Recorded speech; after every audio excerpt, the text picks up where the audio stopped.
So, I did a remix to Lil Wayne, She Will, kind of, because I rap a little bit. And I sent it to my best friend, as I send it to very few people, and then they give me their opinions on what it was like. And the first 3 words out of my best friend's mouth to me were, "No offense, bro." And I want to talk about the first 2 words in particular. No offense. No offense taken. Nothing insulted taken. I don't understand, and I know he didn't mean this way, but this is just part of my rant. I don't understand why people are so offended and so insulted by criticism. Criticism is something you should love, and I don't like to use the word should in that manner. But criticism is there for you to improve on, unless the criticism is wrong, and you can just, weigh that as you will. Because isn't the truth the ultimate goal? Like, this is something that people on social networking sites have not figured out, or at least with my comments. You would rather post your viewpoint and keep the opinions that agree with you up and delete the ones that either suggest a different point of view, or just delete the ones that refute your point or disagree with you. What's the point in that? What is the point in putting up your thoughts or putting up material and simply diluting the response you get? Does that mean you're too arrogant for reality? Quite possibly. Does that mean you're too closed-minded to simply accept the openness of others? I treat criticism as a gift. Anything I put up, whether my raps or my videos or whatever the fuck I put up that people visualize, I want your criticism. I want your honest opinions. I don't care for the sugarcoating or the soft talk. And I have a friend named Lindsay who's real adamant about there being a social issue with communication, and I agree with her. Most people don't talk to people in public like her and I do. Yet, I think the main point is because we are too afraid to offend or insult anybody. So we're depressed to use such general-based topics that are absolutely meaningless, and we're unwilling to engage in a conversation really with most people besides our own close friends and family about topics that actually mean something, like religion or politics or issues in the world or anything else, really. All we want to do is talk about the weather. Don't want to talk about the fucking weather.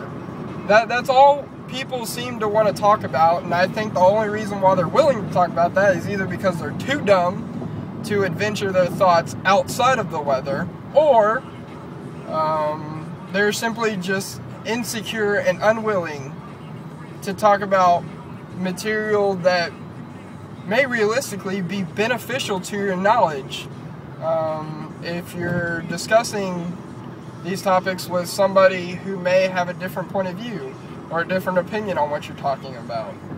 And I've never understood really the mindset of, I'll never change my mind, no matter what you show me, no matter what you say. Doesn't that just mean you're closed-minded? Like, doesn't everybody march and preach around that we're so open-minded and that we're not so dumb and that I'm not stupid?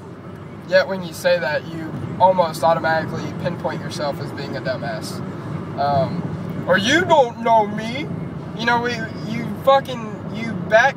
back yourself into a wall, throw out the only thing that I really have nothing to say to, like that, and then that's the end of the discussion. Rather than you could just say, well, my opinion's this, and then I could say, well, what do you think about this, this, and this?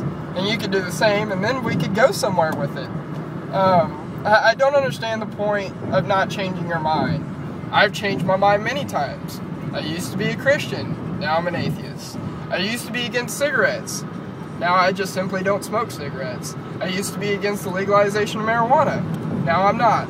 Used to think or believe that I was a Republican, I didn't think about it. And now I'm just independent. So over time, I've gathered new information and lived through diverse experiences, which have forced me, kind of, in my openness, to simply accept reality, and that I was wrong. And that's something I really didn't deal with it, but it's something I simply had to accept, that there were times when I was wrong. So back on being offended and being criticized, I use criticism to an advantage, because I only have one point of view, and as open in this kind of wide angle view I try to make of whatever it is I'm looking at, I still am not going to have all the angles. I only have one brain. So to do that, I accept other people's criticisms and attempt to improve whatever it is I'm doing based off those criticisms. Unless it's just criticism that I don't care. Like if you were to tell me, you know, your videos would probably be better if you fucking sat down and chopped it up and edited the videos and all that crap. Well, I don't care to do that. I've done that in the past. I'm not very good at it. I don't really care to take the time out of my day to learn how to do it properly. I'm not going to pay to go to school to do it, so it's just something I simply don't care to do. And you can simply pass off criticism like that, or brush off criticism like that, but certain criticism, and I think most of it, is something that you should really just take in and evaluate, and if you find it's right, then maybe you should probably thank that person. The criticism that my best friend gave me is criticism that I actually agree with, and I'm gonna try to improve on what he noticed. You know, I appreciate stuff like that, and I don't understand. I think that people are more worried about being wrong or having their feelings hurt than simply wanting to know the truth. And that means we have a problem, Houston, or the whole world. Because if you're more worried about being wrong than just knowing the truth, then you're obviously not worried about what's actually going on in reality, whether that reality be near or far away from you. So, just kind of want to put that out there. If you would like to hear the freestyle I did, which I'm going to be improving on this week, based on his criticism, send me a message or something and we'll work it out. I'll either need your email or phone number, MMS or email, so on and so forth. So anyways, I am not offended, and I appreciate your criticism at all times, anywhere and everywhere, because I would like to evaluate your opinion on the things that I'm doing, and that way, hopefully, I can improve on the things I'm doing to simply make it better. And if everybody had the same point of view, and everybody had the same opinion and the same preferences, it'd be a pretty fucking boring world. And I'm glad we have diversity, but I think this communication barrier is really hurting our diversity, and really, it's really retarding the amount of progress we could have in sharing information. Thank you.